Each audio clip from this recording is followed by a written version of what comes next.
Welcome back to Berlin, where Game 2 between Unicorns of Love and Origen is about to get underway. Now, coming into this, Stress, we saw a lot of vulnerabilities. Is this just going to be the 2-0? I mean, Unicorns of Love proved to Origen in Game 1 that Love does hurt. We'll see if it was a close shave or whether Origen can bounce back for a 2-1, but I don't think so. Honestly, there's a big disparity in skill level. And you know what? We're just getting right into pick and ban. Unicorns of Love finished it quickly in the last game. We're going to start quickly right now. Run it back. All right, Unicorns of Love, they are on the blue side this time around. They did opt to take that blue side, so maybe some shifts in the pick and ban. Yeah, interesting. A lot of pick ban stats came out earlier in the week about how red side had taken priority and had a lot of wins. I'm expecting after another week of play that it's actually going to begin to level out, because blue side was down to like 44% win rate, which I don't buy into particularly, but it's always interesting to see a massive shift. To be fair, Stress, whenever we think one side is good, Unicorns of Love do always seem to, when we thought blue side and first pick was the strongest thing on the face of the planet, Unicorns of Love, they were on red side. That's very true. Game, and they were making it work. So I feel like this is the team who's not concerned for your statistics. Stress. No, I know, right? They like what they like. This is a team that could very well first pick Talon in this game, just so that Origen don't take it away. I don't think they're going to do that. That's not my professional opinion. And if they did, forget my excuses over the last couple of seconds. To be clear, ladies and gentlemen, that was a meme. It was not intended as analysis. Of course, Rengar taken on the board by Origen. Don't want to give it into the hands, Cersei. But Rumble will be picked up. Potentially a flex pick on the side of Unicorns of Love. However, may just go into the top lane, hands of Vizicsacsi. It was Unicorns of Love who banned this last time around. Watch it be a bait that they're making Origen pick Gnar, and then they're going to pick Irelia into it. Or something silly like that. Like, watch Unicorns be right in the head of Origen here, because there's not too many matchups that do well into the Rumble. We're flexing the Rumble, we're flexing the Nautilus, which means maybe it'll be jungle pick. Rengar is not available. Maybe this will be, an early game. I like it. See, I like it. Early game, we talked about it. This is an early game playmaker. It's got the kick. It can start plays at any time. Now, it's not the Gragas, but the Gragas was, of course, taken away. But you got Depth Charge. You've got the Insect. You've got some guaranteed fight setups coming through here. Unicorns of Love, however, they liked the Warwick. They want to run it back. Now, Deficio said this was risky. He said we don't quite have the differences in damage types, but this time around they have that Rumble. Now they have that magic damage to come in. Yeah, they're now rounding that out on their comp. I think Chachi also just wanted to do more in the game, wanted to be part of the carry potential coming out of this. I mean, Unicorns of Love, yes, it's risky, but you look at how far ahead they are and how they played out the first game. You can't really put them down for having that confidence to go, okay, it worked game 1, let's just do it again game 2. Now, they do opt to pick up the Ashe here. It was banned away in the second rotation by Unicorns of Love when they already had that Caitlyn. So a little bit of shift in priority here. OG getting a few more comfort picks under their belt. And I like Ashe into Caitlyn. I mean, it's not necessarily a winning lane as such, but does very well. You have that utility as well going later into the game to start fights, and that gives Tabs a good impact on the game. We've seen him have impact on Varus, on Ashe, when he can make those decisive calls. For now, though, it's going to be a lot about shutting down what we saw in the previous game. No Karma for Xpeke. No Talon coming in for Exile. I almost said Knight. I'm so used to seeing Knight play Talon, I just assume it's Knight every time. But Exile with a wicked talent of his own. And at this stage, do you think we're going to continue to see Unicorns of Love kind of draft creatively, or is it going to be a pretty standard closeout to these compositions? I think if Origen go the Orianna again here, I think Unicorns might pick something a little funky around it. I think is like Orianna, you can pick almost anything into, but that would of course give away their flexibility on counter-picking their mid laner. Very true. Well, Xpeke, his new choice of support with Lulu, with Karma taken off the table, is the Tahm Kench, so can save his team from some of those early aggressive situations, if that's what Unicorns of Love look to do. Can also make those rotations if OG can be that team that can outmaneuver in the macro game. Sadly, this probably means no Katarina, because there's a Tahm Kench. Tahm Kench very good at saving that first target, so Cat just jumps in, does nothing after that. All right. I'm Here we go. Okay. This is fine. Like, this is the thing. I feel like range supports ruined bottom lane because all they want to do is push and trade. See, melee supports, you fight. When you go in, you fight because you don't have range. You don't have a way to get out of the fight. Tahm Kench, Taric, there's no gap closers here.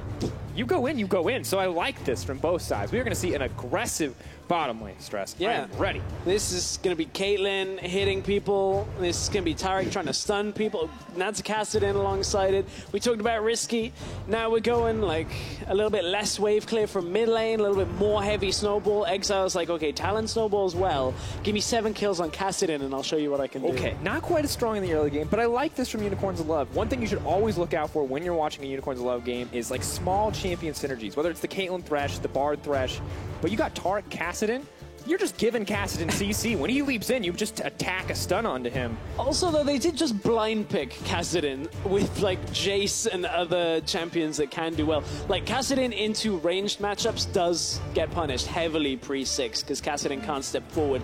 Generally, against magic damage matchups, he does better because of his shield. Against Jace, like, Jace is going to walk up to the lane and Exile's going to be like, oh, I can't farm. And with these compositions rounded out, I mean, Nahian, this is a comfort pick for him. He's shown pretty strong games on Jace. Yeah. Obviously, it hasn't been the win-defining pick, but it's definitely been something comfortable for him. We've seen him have pretty large impact on this pick overall. I feel like this is a slightly more disrespectful draft out of the Unicorns of Love in Game 2, now blind picking Kassadin. As you said, a comfort pick on the Jason. I actually like Origin's comp somewhat. You've got the Lee Sin for the early game presence. Jace will have control of the mid lane. Nautilus, while he won't win the lane against Rumble, can still have that impact. I want to see what Origin can do if they don't give Exile 7 kills before 17 minutes. Very true. Don't think we're going to see 7 kills again. Seems unlikely. Feels like OG will adapt coming into this game. They have picked a new composition. They have set themselves a little bit up for success here in the early game with the Lee Sin, with strong aggressive picks like the Jace. But if you have faith in OG, there's some XPeke fans here. If you have faith in XPeke, hashtag OG win. If they can bring it back, if they can make it a series, if they can show what that promotion tournament prep is going to look like. On the other side, I think it's going to be the quick, the clean 2-0 for the Unicorns of Love. Hashtag UOLwin at LOL Esports on Twitter. Now's the time, folks. Every vote counts. Is this like a telethon where you're like, dial it in, donate now? Look, between Brexit and Trump being president, I think it's important that people vote, Stress. I think we have to teach the children that it's important to vote. It's too soon. Way too soon. Not too soon, however, for Game 2. Unicorns Love this time taking it up on the blue side. OG on the red. They got some comfort picks. They've got some flashy picks. And maybe it'll be just as violent as the previous game. Maybe. That's my analysis. Maybe. Not sure. It's hard committing to the maybe. I might do that with all of my analysis from now on and just kind of throw it out there and be like, a Blade of the Rune King build. But I'm not sure, so I'm going to give it a maybe. Give it a maybe. Could be followed up with a Black Cleaver. Who knows? Might be. It's like a maybe, but I mean, slightly different. Who really knows? It's up to Tabs, right? Like, we have no guarantees. I mean, it's Tabs. It's not Steelback. Otherwise, it'd be like QSS first on everything. Come on, man. He can't. I feel like he's lived that down enough. He had a theory. It might have been a little wrong. Not sure. Come on, like the meme is if you're talking 80 carry builds, it's either like Genja or now like Steelback. Those are the two players you've got to talk about with their wacky builds.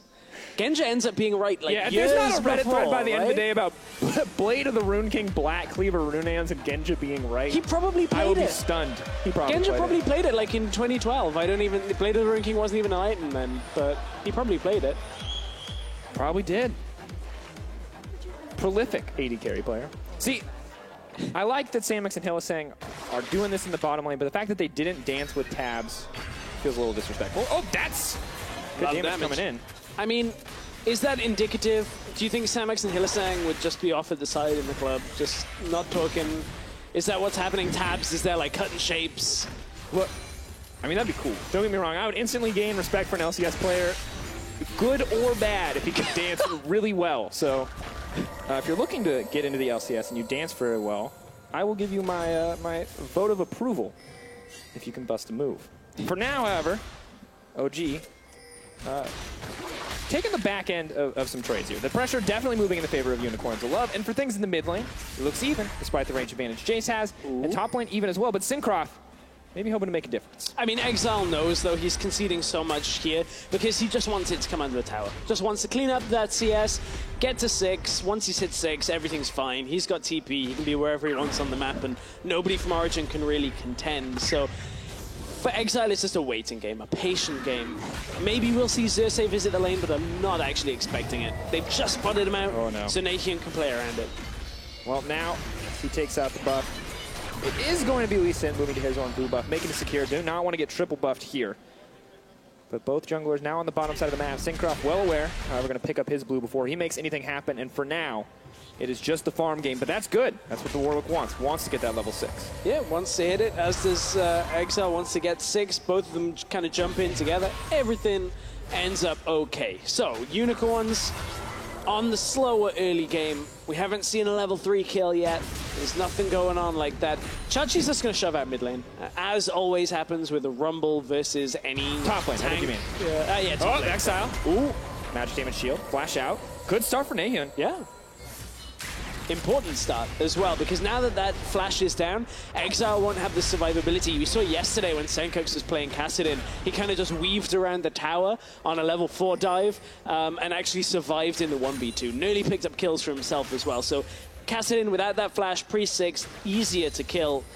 So do they camp Exile now? Nahian and Syncroft, they have enough damage to get it done. And I mean, he has a decent number of deaths per game, third most, but most kills per game of all players. That number will probably go up when we incorporate the games, the stats from last game.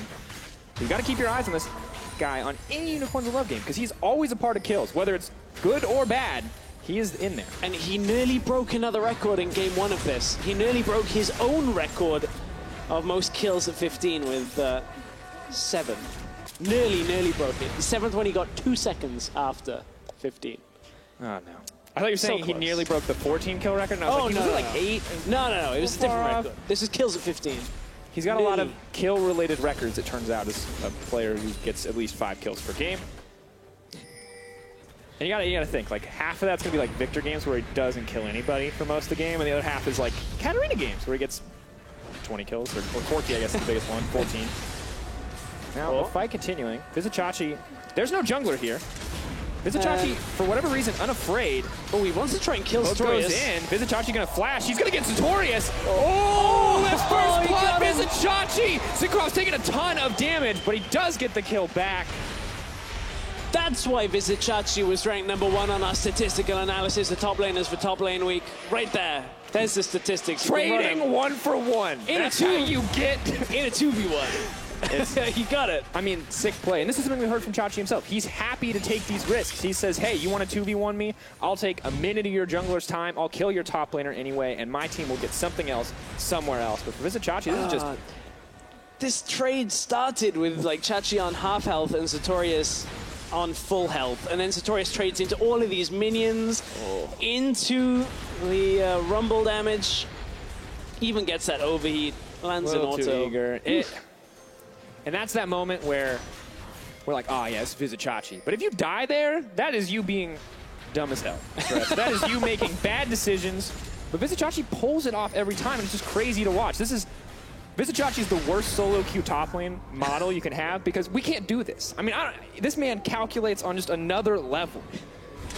Very true. You're like, I'm emulating Vizicsacsi. I'm going in just like Chachi would do it, guys. My mechanics are worse, my decision-making's worse, but I'm going to go in. What would Chachi do? What would Chachi do? He'd fight again. He doesn't even care. Syncroft is right there, but the Q not going to connect. No Sonic Wave. No Resident Strike. He's fighting him back 1v2. He's still going. What is this? Chachi, Sonic Wave. Chachi's just waiting. Like, if Syncroft is 6 here, Chachi knows that he's dead. But Syncroft's 5, Sartorius is 5, Chachi's already 6. And now Unicorns are diving bot lane at the same time. Like, Xerxes, he's been spotted. They know it's Syncroft's there. top. He doesn't have to be scared. Look how far He's away just trying to hit Caitlyn and Xpeke. Tarek are. Fear, waiting for the exhaust to run out, leaps in on the infinite duress. Grey Hell's still going to come up. Vizicsacsi may be in trouble. Syncroft wants to go forward. Chachi overextends. That's a kill for Syncroft. Nice punish from OG. And, you know, we've been kind of joking about it for the last minute. Like, Chachi taking these, dare I say it, bad trades, where he's like, oh, I'm just going to stay and fight 1v2. It finally gets punished. Syncroft stays top lane for a very long time. Chachi gets drawn into another fight, this time close to the tower. We will take another look at how it actually started. Syncroft ended up coming in to clean it up. Teleports back to the top lane. Vizicsacsi not missing out on too much. OG will have that teleport up sooner, and meanwhile, Xerxes, while he did try to force a play, does not get much. Gets the flash, gets the exhaust coming in from Xpeke. but nothing else to show for the early play. However, just like game one, so much tower pressure in the favor of Unicorns. Yeah, that Caitlyn is difficult to deal with, even with the melee support. I mean, the opponents have Tahm Kench. She's not very good at holding the push either, so Unicorns get a lot of freedom on this. And Syncrov has been spotted on that ward that is just out of tower range, so Unicorns even get the heads up. They back themselves away. Look at this now. Mid lane starting to tip a little more in favor of Exile. He's actually out-farming Nahian's Jace. That shouldn't be happening. This was the exchange in topside, though. Chachi pushes up under tower, and Syncrov is still around. It's an easy kill for Origin. Didn't take tower aggro, but still, Chachi pushed all the way up. Very disrespectful out of the Unicorns. There's moments where we're reminded that Chachi is still mortal. You know, he's not quite the Faker tier escape from anything. To be fair, Faker does get caught, though. I mean, he's not, like, he has his moments, too. Yeah, that's just true. Significantly less than every other player in the world. I'm actually quite surprised that Exile has turned the CS battle in his favor here. We haven't seen a lot of camping out of Xerxes or anything like that, but, like, Jace should farm so easily pre-6 against this Kassadin. He should have opened up a window, and I mean, Kassadin is now very safe, but this should have been in Nahian's favor earlier on. And this CS lead, it's mostly even, right? But we expected the Jace to be stronger. However, in the top lane, Vizicsacsi building a massive lead for himself, despite going down. Story says 2 assists. It's not going to be an insane difference in gold between the two of them. About 500 in the favor of Chachi. However, still just excellent play, excellent use of that early pushing power of the Rumble.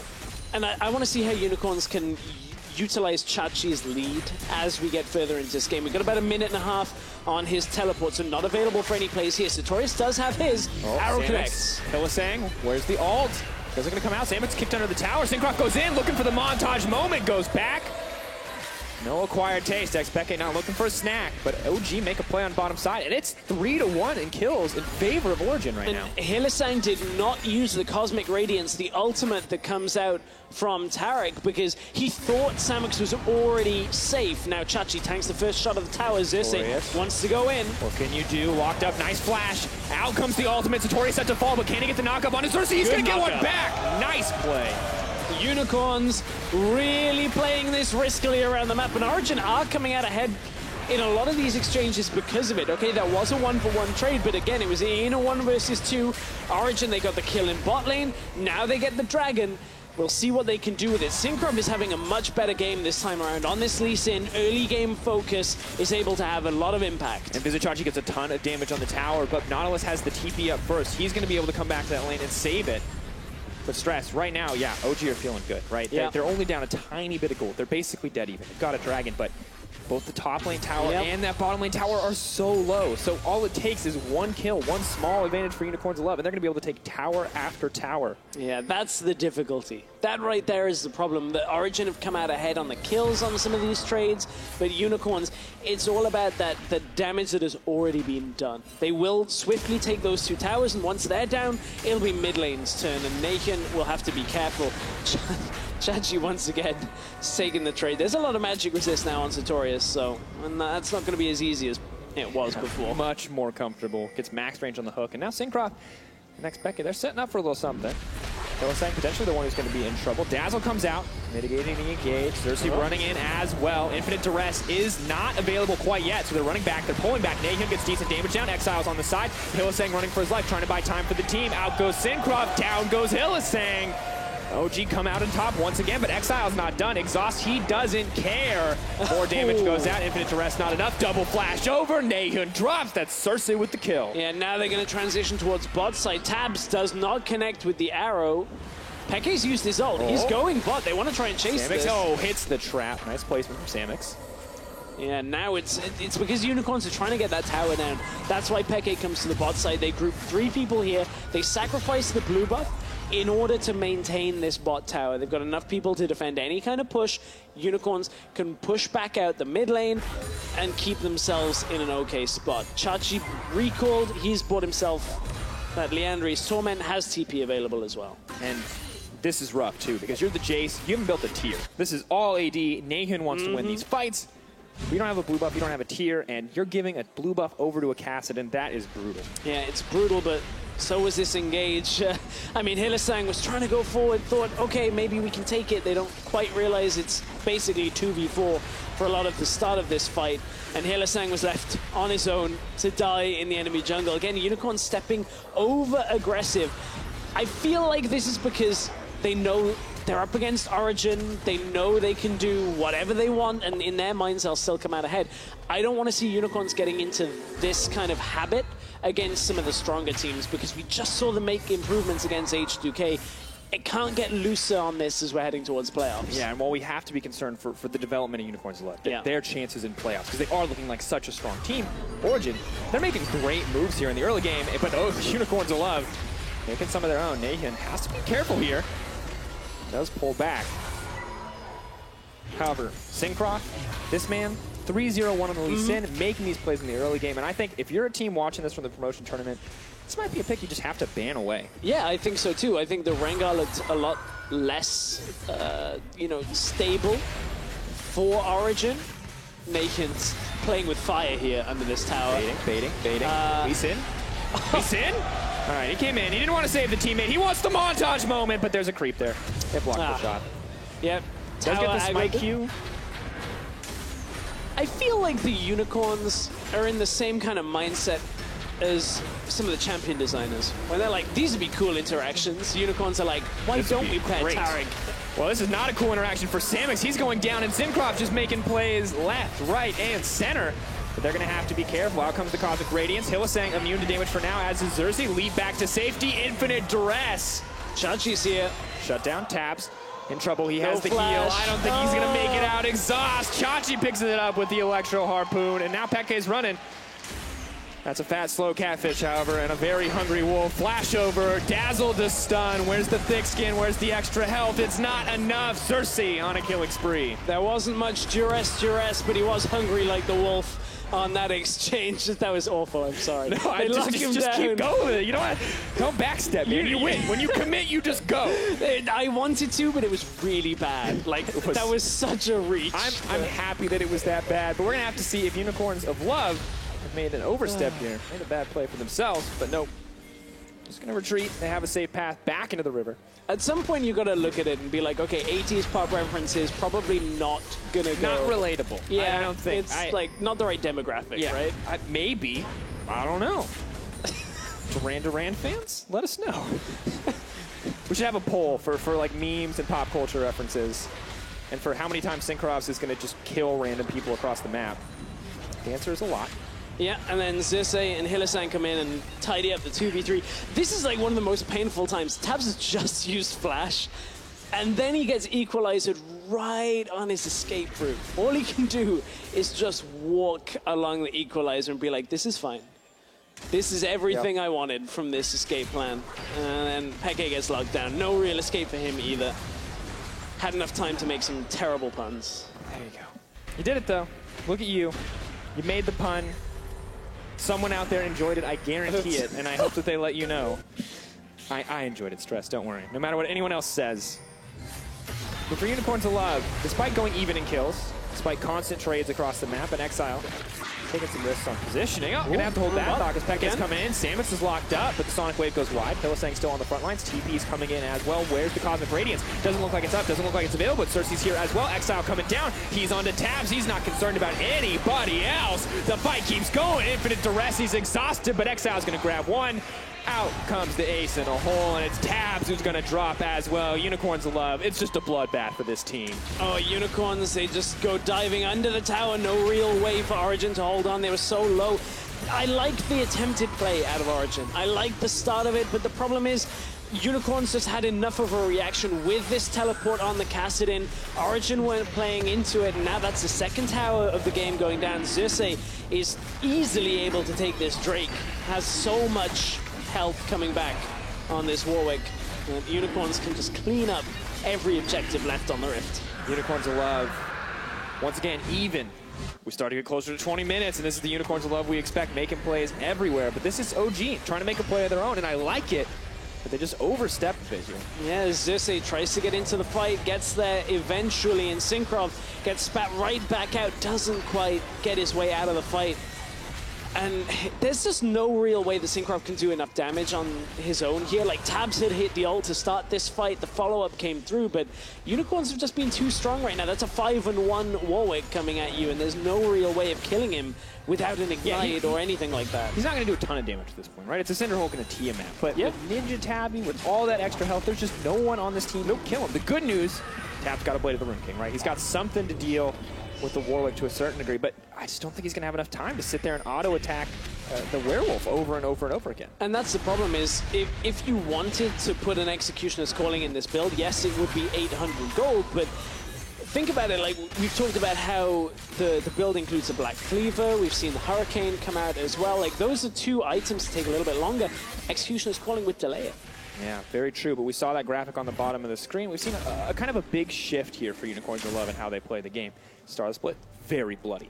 Coming to the middle of the split, we look around IEM, and it went downhill a bit. They were playing a much more conservative style. They're still finding wins, but Unicorns of Love, I'm not going to call it chaos style. Worst meme of all time. But what I will say is that there's so much variance in how they play games that I don't know if we always know what to expect from these early to mid games. That's fair. We always have to expect Chachi being a little push forward in lane, and then we can see what he can do with it. Oh no. He's actually going to kill Peke. He's going to kill Peke. He's going to He's probably going to kill Syncroft. Is he going to kill 3 people? Is he actually They blocked him up. They blocked him up. They have so much CC. There's no way he's going to get another one. OG.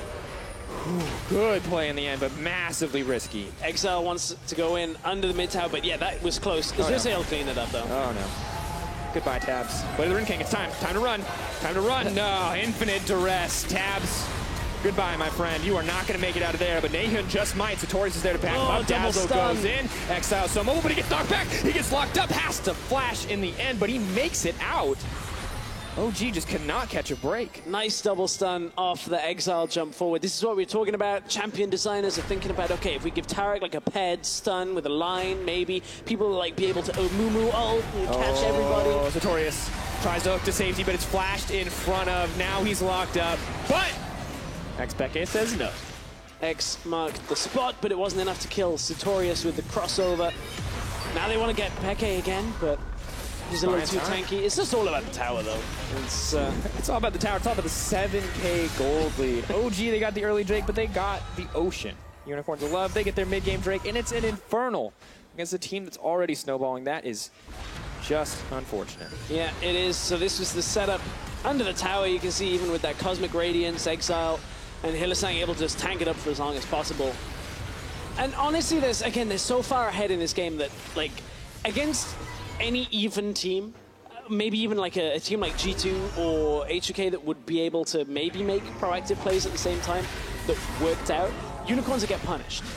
But against an Origin who is fragmented and don't really seem to be on the same play pattern as each other, there's not really any kind of response that Origin are coming out with. Yeah, and the question now becomes, is this the same Unicorns of Love we're going to see up against a team like G2, up against a team like H2K, Misfits, any of these teams make it into the playoffs?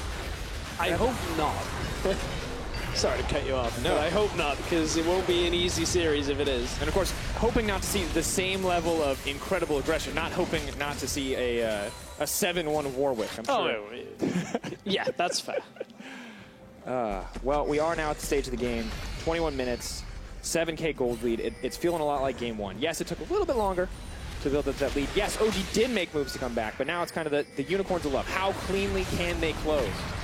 For OG, they're not 100%, but at this stage of the game, it's nigh impossible to come back. Yeah, it realistically is. Like, if they had the comp from game one, like maybe, because you got the Shockwave, you got the Ezreal that's scaling later. They still have some presence in team fights with Biash, Arrow. If Syncroft can maybe somehow pick off like Samux if he's out on his own with no support around him, that would be the kind of thing that would delay this game later. But the Unicorns have been so good at taking fights up against the numbers that I don't really see it happening. And that's the issue, Stress, right? Is that when you're Origin, right, and you're the weaker team, we say, hey, draft an early game team, find wins in the early game. They found wins in the early game, but they didn't find enough. So if they had the late game team comp and they could get the same early game leads, maybe they'd be in a good spot, right? Or match as much in the early game. But the only reason they got these leads is because of the strength of their composition, and it's just, it feels like we're at the point where there's no one right answer. That's very true. There really is no one right answer for this. Like, I liked Synchrov's early game. I thought Synchro actually looked pretty good on this Lee Sin. The problem now is you're up against a Rumble that has been far ahead for a lot of the game. You've got a Kassadin who's getting towards that Lich Bane point and is going to be out on that side lane with almost nobody to stop him. I don't think Nahun can contain him. Tabs will get dove, and there's nothing he can really do about it if Exile wants to go aggressive. And that's a really difficult point of the game because we've seen a couple of times today these 1-3-1 comps, when they get ahead, are almost unstoppable without really clean decision-making, forcing an engage on the 3 members, and that's not easy in its own right. You have a 7K gold lead with a comp that can win team fights and can also 1-3-1 at this point in the game. There's no reliable right choice. Now, OG, they're using what basic cooldowns they have just to hold on, make sure Baron's not going to fall. But Exile still keeping the fight going. At this stage, OG just trying to stop the bleeding, trying to do what they can. Yeah, that Lich Bane now completed as well, so Unicorns will have a lot of dominance when this Kassadin starts reeling in fights. I mean, Rumble, we talk about, like, Rumble normally teleports into fights, and he's a really good team fighter. Well, when he's ahead, he also just pushes the lane you can also forever, just right? Kill, I think, anyone if you get close enough. And it's a similar story for Exile, but right now, Unicorns love. We got to judge the Baron setup. Yeah. Take a look at their vision. It's pretty insane. And I don't think OG can see anything. They got a Blue Trinket and Hawkshot on tabs. We'll see what Peke can do. Puts a ward down. A little bit of time. Not using the Blue Trinket yet. A lot of this right now with why Unicorns are backed away here is Chachi had recalled from bot lanes, so Chachi wasn't even creating pressure down there, which means they weren't about to force the TP out of Sartorius. If Sartorius is under pressure, then maybe hit TP in. Ooh, seriously missed. Nice sidestep from Syncroft. Peke can have to flash to safety, but no one going to drop. Means no guarantee on the Baron, but now Xpeke is locked down, slowed up, has the thick skin, but it's just not enough. Chachi going to grab a kill for himself, and Unicorns of Love maybe setting their sights on that Baron. Yeah, now they can afford to look towards it. There's a lot of that warding potential has gone as trap line. Just forcing Origin back away. Vizicsacsi doesn't even care. Is knocked back by the Thundering Blow, though, buys a bit of time for Nahun. Over the wall and down from the ace of the hole. Nahun drops. 25 minutes in, and the gold lead just continues to grow on the side of UOL. 45.8 to 37.9. That may just be the final nail on the top. Yeah, right now, Unicorns are able to take this Baron uncontested. Synchro had recalled out after that exchange, so this will go in favor. Hawkshot gives them the vision of it. Trying to get that Ash Arrow AoE steal. The dream. The dream. The dream. I mean, we've had a Thresh Hook this week, taking Baron. Is Xpeke going to do his best Max impression? Is that what you're asking for here? Are you asking him to get a quadra kill? Something, there's some Illuminati stuff going on over there. You're telling me on Max Atlas's like first day of casting in the LCK, a player named Max not only steals Baron with a Thresh Hook, but also gets a quadra kill on Sion. Are you kidding me? Like Illuminati. Yeah, I know, right? It's the top lane triangle. All right. Nahun goes down, and at this point, that's just the pick. That's the pick we expected from Unicorns of Love. Well, maybe we just expected them to start Baron, but it's really every option in the playbook is open to them at this stage. And that's just a fundamental play, right? You clear out the vision, someone comes in, tries to establish vision, you kill them. Like, that's just how teams control vision around Baron and this topside jungle. And it happens time after time after time, and there's no real way to play around that apart from with the Hawkshot, with the Blue Trinket. But once both of those are gone, you've got to manually put wards in. And when you do that, that's when you're face-checking and you can't survive against this kind of lead from Unicorns. Right. And I'm really excited about this tiny interaction, and maybe it's a sign of how far behind OG are. But I'm ready. Xerxes body blocks the cannon creep. Xpeke cues to the side, knowing that he can devour said cannon creep mid-flight to stop the siege. Those are the plays the world champion makes, people.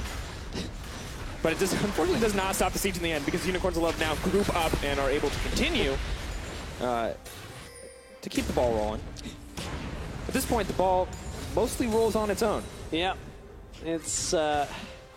I'm just thinking, like, the next level on that play. Was there another thing Xerxes could have done? He could have flashed in to block it. For Vizicsacsi, he could not get caught here, but he may just be buying time. Multiple members committing. Unicorns of Love are taking towers in the meantime. Vizicsacsi's still alive. just for a moment, will get taken down. Xpeke trying to get the rotation off into the mid lane, but Hylissang and Samux already doing so much damage. Oh, going double in. stun. It's the chain CC. Xpeke buys a bit of time, but just sets him up for the double. That's for Samux. Now Xerxes goes over the wall. He's immune to damage. Exile coming in as well. They may just look for the cleanup. Satorius is done, but he's a little bit too tanky to burn down quickly. Redemption going out. They're encouraging Unicorns of Love to keep going. They're biding their time. They're hungry for blood, but they're not going to get anything else. That's the diving Redemption. That tells you where you want to go if you want that heal. Under the tower, keep going. We can do this. And Unicorns of Love, double kill for Samux. As you said, it was all about taking the towers in mid and top for the Unicorns. They're so far ahead. 1 kill in exchange for towers was plenty for the Unicorns. And this is it, Stress, 56.5 to 42.0 in the gold department. 7 towers to 0 on the side of OG. And this is our Unicorns of Love just closing out the game quick, clean. They've got the gold lead, they've got the item lead, they've got the Baron buff, they've got the inhibitors down. All that's left is to say goodnight to the Nexus. The Unicorns of Love, they're not risking anything here. No, not at all. As Unicorns, they want to continue where they left off. QSS comes out, itemization is all in favor of the Unicorns. And honestly, like, Chachi dying here is, I mean, you can spend time and effort saying, oh, he's too far pushed up, but look what the team get in response. Like, they get the mid tower, they look for the inhibitor, and on the back end of it, they're able to take more fights. Like, Peke and Synchro appear, and not really anything else they can do. Unicorns just easily It's just double trap. Yeah. And then when Tom Kench died, he appeared in the exact same spot, and they both just tanked. Oh, that's rough. That's rough. There's the diving Redemption. Just make sure you make it clear where you're going. All right, Stress. We're running out of time in this game. Yeah. But I want to talk briefly about OG. Okay. And their chances, because they're not fighting Unicorns of Love to survive right now. They're fighting Unicorns of Love just to get the experience at this stage. Is this a team with this early game from Syncroft that we saw, with some of those redeeming fights, with those picks that they made on Visit Chachi, is this a team that can survive in the LCS? Well, we're going to have to hold that thought. Syncroft is going in. He's getting kicked out. Now they're going invulnerable. But this is a fight pretty set to win for the Unicorns of Love. Ace in the hole. But not going to be body blocked because Exile is going to take him down. Samux walking forward. Satorius not even going to make it over the wall. Infinite Duress. They try to cancel it, but he's immune to the CC mid-flight. He's going to keep going in. The diving Redemption that we talk about. Tabs is set to fall. Xerxes is godlike. Unicorns of Love, they're making it look all too easy. Exile is hungry for blood. They're going to dive the fountain. The Love Hurts crew is happy. The Love Hurts crew is proud, and they damn well should be, because it's looking like the 2-0 for Unicorns of Love. An insane gold lead. 2 pretty quick snowballs to close it out, and Unicorns, they're going to take it 2-0. Unicorns maintain their spot at the top of the league for now, and 0-12 reads the scoreline for Origin in the spring split. And you have to think, I mentioned summer split, it's looking rough right now, and if they want to stay in the summer split, they have to already fight their way through the promotion bracket. And that's an uphill battle, looking at some of the strength of the teams that are going to be in that tournament.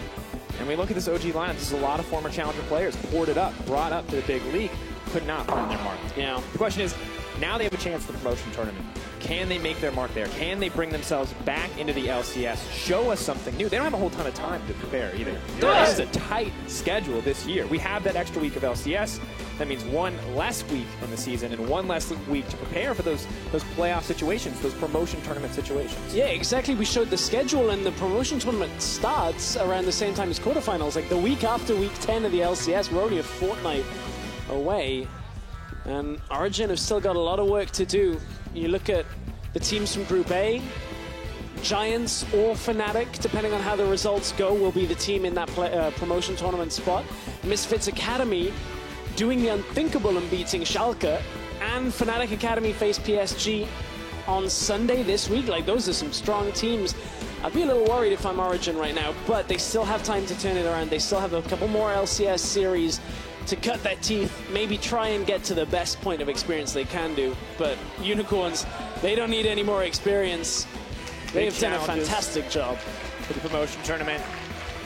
A lot of fans here, not just for the Unicorns of Love, but also for Peke as well. They need to get Hilly some pink kinesio tape, or whatever it's called. Yeah, it feels like a little bit. Yeah. I mean, don't get me wrong. I know you want to look like Avatar: The Last Airbender, but we're all in on the pink, I'm pretty sure, at this point. I mean, they've got like unicorn hats, like Romain always has something different to wear. Like, I'm pretty sure that's doable. Wonderful. Wonderful. Truly charming man.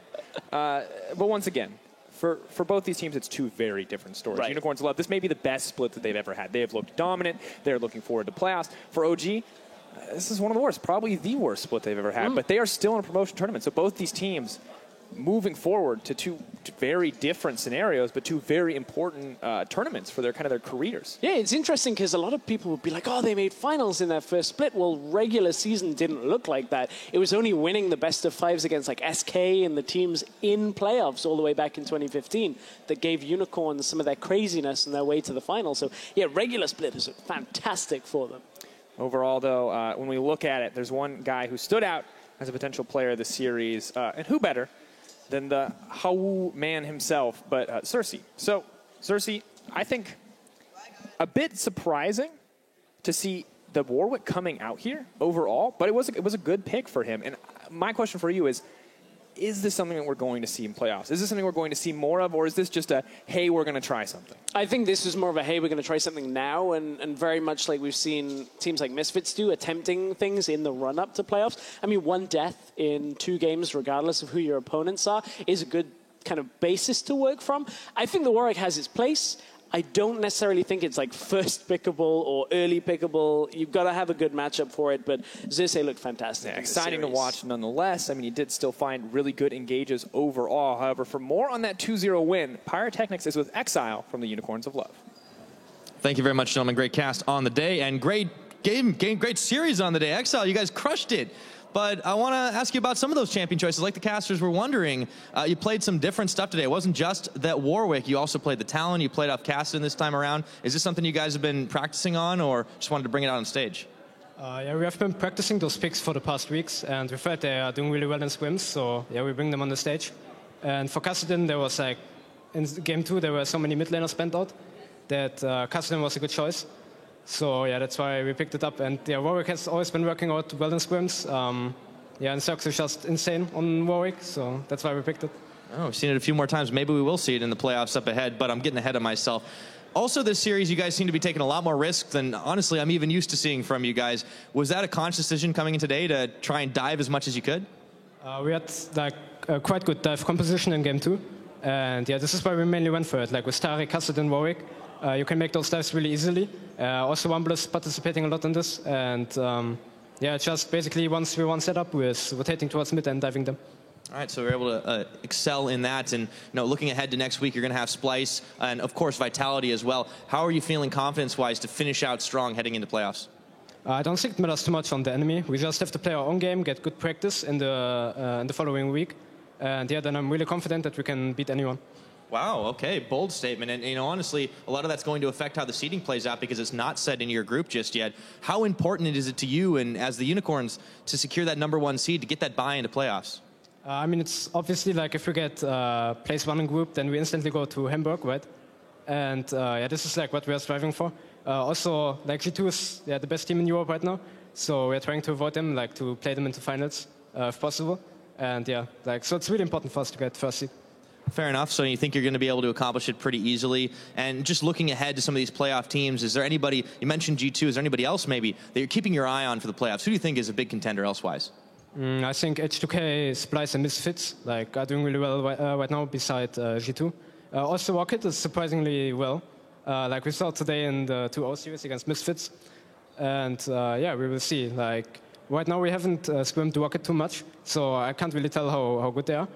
But yeah, like they look really strong, so I'm looking forward to play them. Like if it gets that far.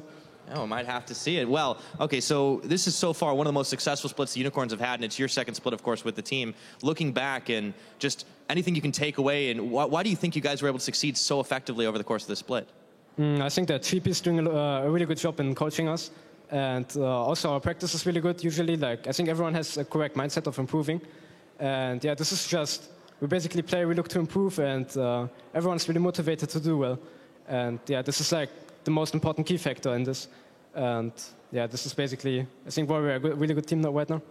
Absolutely. Great to see. And congratulations once again on your win. Looking forward to the next couple of weeks. But for now, we're going to go ahead and send it off to Shock's crew for the post-game lobby.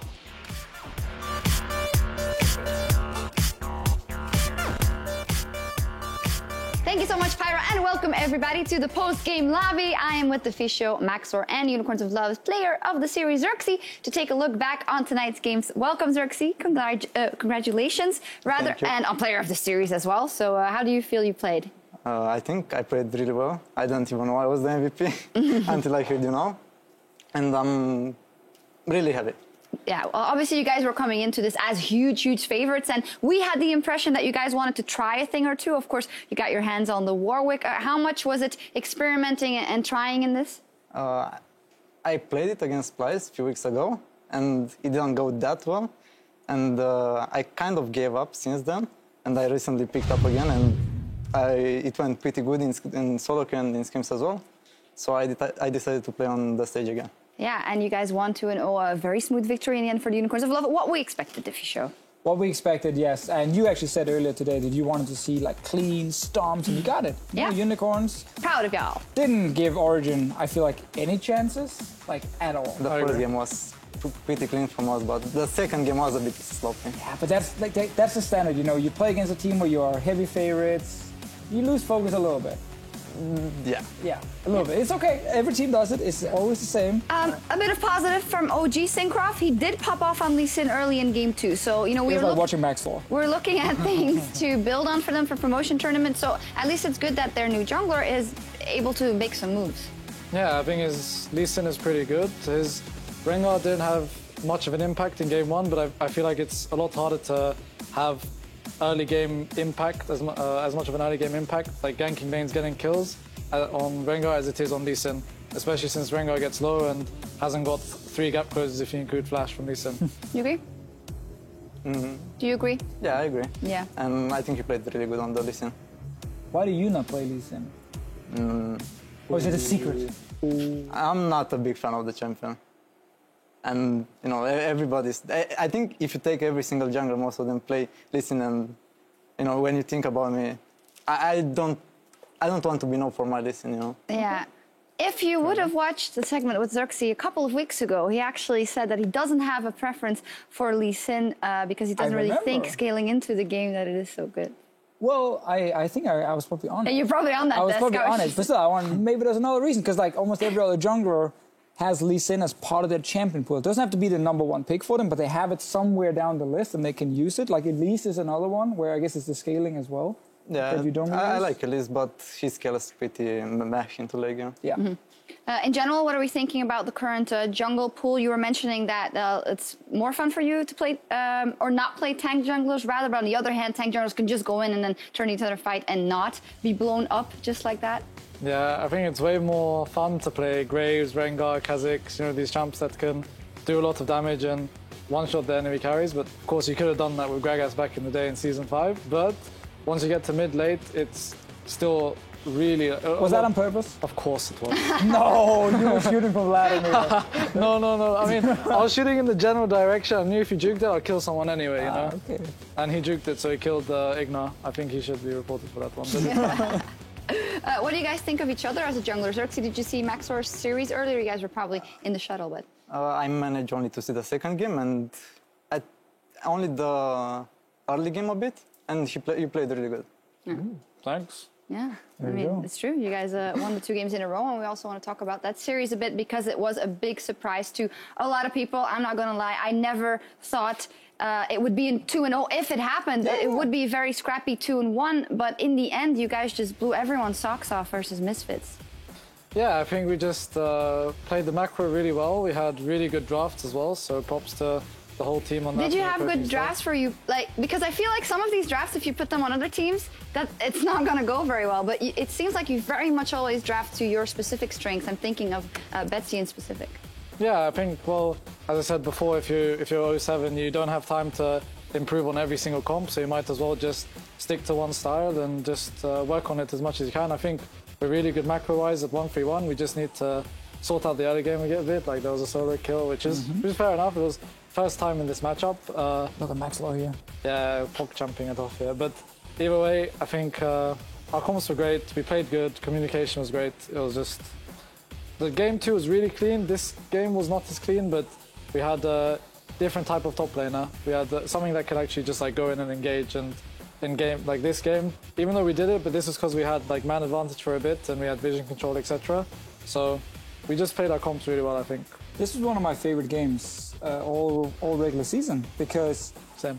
of course, while there wasn't a whole lot of kills, Pyro and I, we got a lot of time to talk about how to set up the 1-3-1, how important the vision was. Even the crowd was cheering because it was all about macro. They were cheering for the macro. Yeah, very clean macro. No, but it was true. It was very, very, very clean. And the way you guys were setting up Baron and then jumping out and killing them near the Baron, I was like, it's just very fun to see a team that going from not being able to execute almost anything to then playing a clean game like that. Like the progress is fantastic to see and something I hope more teams can learn from and do as well, because we saw something from Rocket we haven't seen from half the teams in the EULCS, all split long in that one series. Xerxes, were you surprised at all by how Rocket has now gotten 5 series wins in a row? I mean, I assume you've scrimmed them also before this? We didn't scrim that much, but I was actually really surprised with the 2 over Misfits, because Misfits, I think, was considered top 3 or top 4 in Europe right now, and Rocket, no offense, but...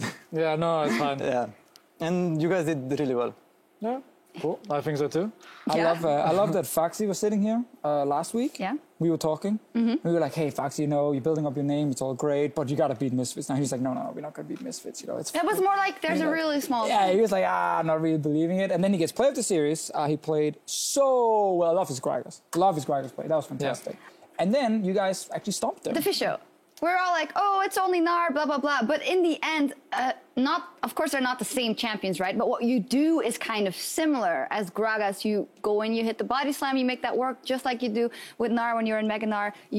For Renekton, it could be the same. You just pull the trigger, you go in and teleport at the right moment, and you slice and dice in, and you stun everyone. I feel like Foxy, we should just say he's a good player now, and it's not... Oh, I agree. Like, he's a good player. He's showing a lot on specific champions right now. Chachi. Foxy Chachi, is that his new name now? Okay, that's good. I like it. Compliment to Chachi as well. On Reddit. But I think he's really good in team fights, which is one thing that's standing out. But I actually talked to Maxwell about this earlier. Like, I don't feel like you see a big weakness from him. It's not like he's a terrible laner, but then only a good team fighter. He's doing fine in lane, but then he's really good once we get further into the game, which is something that fits with most of the Rocket players. Yeah. Anything to add to that? Oh, I agree. It's going well in general. Foxy is like before when we were 07, every single game we would not be that confident in what we were doing, and we would not look for engage. And also, we have many rookies, two, but they seem to have found the confidence to step up and play aggressive on stage, which is getting us victories. I mean, power of friendship and stuff is all we hear always from the Unicorns of Love. It does seem that there's a very good atmosphere there, so it seems to work. And someone like Wadid, who just spreads the joy in the team, it looks like it's infectious. Yeah, he's always telling us we can win, even if something bad happens. He's like, oh, it's okay, it's okay. It's pretty funny because even at times in scrims, there'll be no hope. He was like, it's okay, guys, we can still win. Everyone's like, nah, we're gonna pause here right now. But no, on stage definitely it's really helpful to have a guy like that to help you keep talking, stay positive, stay focused, than just like awkward silence. Be like, yeah, we could do this, and you start playing really reactively when it gets a bit like sad and gloomy. But we stay proactive and try our best to win. Who's the funny, cheerful guy in Unicorns? Sexy. Sexy? Yeah. Are you the man saying we can do it, guys? Why are you answering his question for, Maxlor? I just felt like...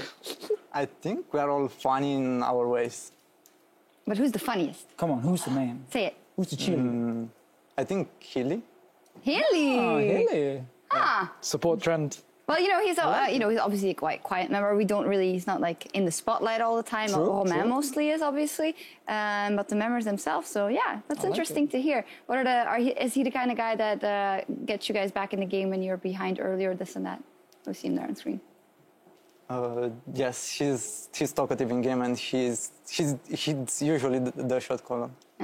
He just smiled, so that was actually perfect. Shows the cheer, yeah, there we go, we can see it. Fantastic. I did also want to talk about the Misfits, and let's do that whilst we look at the standings, because with 5 days of competition remaining in the regular split, here is how the groups stand. Roccat, they moved from 4th in their group to 3rd, so right now they are in the playoffs. Misfits is still in second, and Group B looks pretty locked up. Is this a bug or something? I think so. There's some miscalculations Definitely here in the not. standing. Game differential -4, -3. That means that it is absolutely possible that you guys get to playoffs. I've asked you before already, that is it a dream or not? But knowing that Fnatic is playing Giants tomorrow, we're gonna have to see after that. Oh, yes. That's a hype matchup. So hype. Hashtag Jai win. It's going to be so good. Oh yeah, those are your old teammates, of course, Yeah, or yeah. your old organization. No, it's. I would like to see them win. It's a bit sad to see the state they're in now. I think they deserve more than what's been going at them. But ever since that remake, it's really not been going well for them. But it's okay. It's they could possibly pick up a win against Fnatic. I'm praying for it, of course, so that we get playoffs. But yeah, I think it'll be rough for them. Xerxes, what do you think will happen tomorrow in Giants Fnatic? I don't think Fnatic has been playing so well so far, so I think Giants is going to take the win. There we go. I want to talk to you about playoffs because this guy just entered the possibility of getting to playoffs. You've been in there all split long now. You guys will most likely have to buy. Now also that you won today. Is there any of these teams you're actually afraid of facing in a best of 5 outside of maybe G2? Like H2K, Misfits? I don't think I'm afraid of any team, but I would personally like to play against G2. In the final, Yes, hopefully. yes. It would have to be a final actually because they're both in the semifinals. If they're both the first seed, that is true. You were saying that during IEM you had kind of a wake-up call because you were playing versus all these junglers. It escapes me now. And that you kind of had to reset and develop again. Where do you think you're at now in your development and your play? I think right now I'm top 3 or top 4 Europe, jungle in Europe. And I learned a lot from that even. Who's around you? So top 4? Is Maxor in there? I think Janko, Strick, Yeah. and right now Maxlor. Oh, we put a max log So, there. dude, It was Kakao before, Yeah. but now that you guys won, Well, glad you brought it up because you guys were discussing a lot about Kakao and you especially about how you think that he hasn't been impressing you that much lately, Yes, I was on the Kakao hype train. as a lot of people. A lot of people obviously were in that train. It now turns out that a lot of it came down to Lee Sin more than anything, I feel like, for him. Like when he's on Rengar, when he's on Graves, I don't see the same impact from him as a player, but I also think that's because of Misfits. I think Misfits relies really heavily either on hard engage from someone, could be from Alfari, but he's not really playing these hard engage tanks at the moment, or then from like big plays from Kakao. And he can do a lot of big plays on Lee Sin, where he's super active, he's very good at setting up different kicks. He's not doing the same on Rengar, even though technically he should be able to like find fights. He's not doing the same.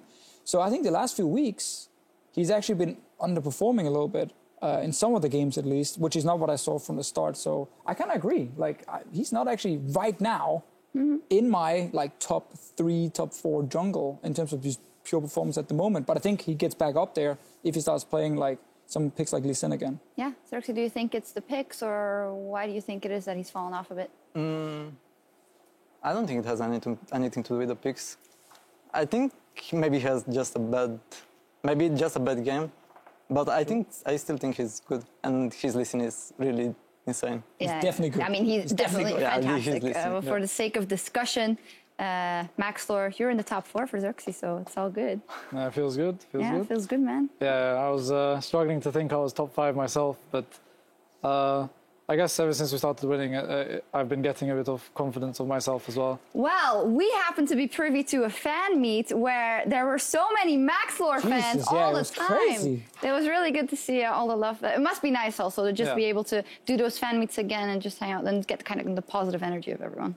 Yeah, I mean, it's actually fun interacting with people that watch you play, and I really don't like the term fans because it's like sometimes used negatively in like solo queue, fanboy or whatever, but I'd rather use the words like supporters, you know. It means a lot when there's people out there rooting for you, you know, and you have the faith of some people. It's good. Hashtag set the rules. Hashtag Damn, set the you rules. got it in there. I got it in there. All right, let's take a look at what we have tomorrow because the action continues at 4 p.m. when H2K take on Vitality in Group B, and this will be followed by Fnatic against Giants. A must-win series, of course, for Fnatic now that they've fallen out of playoff position and they want to get back in there. H2K versus Vitality, they lost to the Unicorns of Love most recently. H2K did on an off day, but they have to keep it up. Well, not the losing. They have to win if they want to get that Keep on bye. losing. You say off day, Xerxes. Did you guys outplay H2K, or was it because H2K had an off day? Did you guys beat them, or are you just a better team? I think we were the better team. Good, I like that. Your questions are so like, did they have an update, or were you the better team? Because I think Unicorns played just better than H2K. I don't care about this off day kind of thing. That series mattered. If you can't get ready for that one series, then you don't deserve the first place, and that's it. And that's why Unicorns have it. Boom. And on that bombshell, we're going to sign off. I'm going to thank you guys for joining us. Congratulations, 2-0, 2-0 on the day. Fantastic performance here from the Unicorns of Love and from Roccat. Thank you guys so much for watching. We will be back tomorrow at 4 p.m. That is 8 a.m. Pacific as week 9 of the EULCS 2000.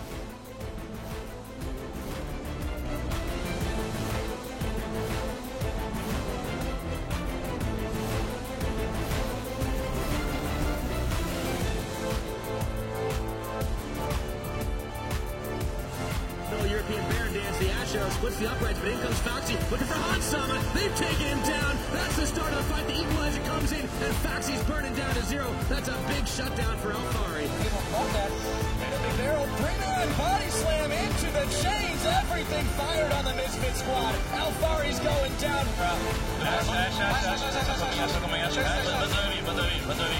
2 seconds. It's coming straight for the victory here. It's a double kill for Yarn.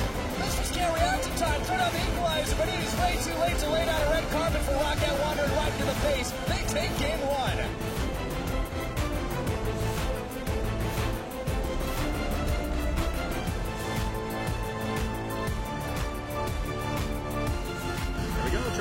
Inferno Bomb. Yarden gets another 100% kills on the game right now. The Dave's burning low. Standing on top, and he goes down. Maxwell's going to hop over and looks to take down Power of Evil. Misses the collateral, but grabs once. He grabs a second. That was sick. Betsy is just going in, assassinating people left and right. That's a double kill on to Power of Evil. Redemption for Roccat and a mega Inferno Bomb in the hat. That's going to be the Nexus. That's going to be the series. Team Roccat blasting off to victory. 2-0.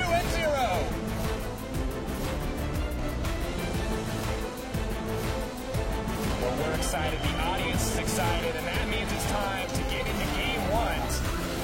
Hello, connects to the Syncroft, though. That's bad. Fear goes in. Syncroft set to fall now, and Xpeke is just going to be next. Unicorns alive. They grab the double. It's full go. No, he missed. That's bad for OG Nahyun. Here's the attempt at the play. This is the last chance for Origin. Victorious, no cask. Not doing any damage here. OG are too far behind, and X-Pals on the back line. Samus kills Syncroft.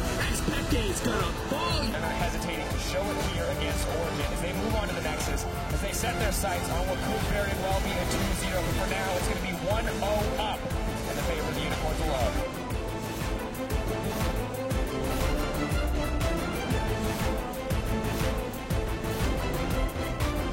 He's fighting him back 1v2. He's still going. What is this? Hosang, there's the ult. Doesn't going to come out. Samus kicked under the tower. Syncroft goes in, looking for the montage moment. Goes back. The John doesn't even care. Is knocked back by the Thundering Blow. That buys a bit of time for Dave. Over the wall and down from the ace of the hole. The Love Hurts crew is happy. The Love Hurts crew is proud, and they damn well should be, because it's looking like the 2-0 for Unicorns of Love. An insane goal lead. 2 pretty quick snowballs to close it out. Unicorns, they're going to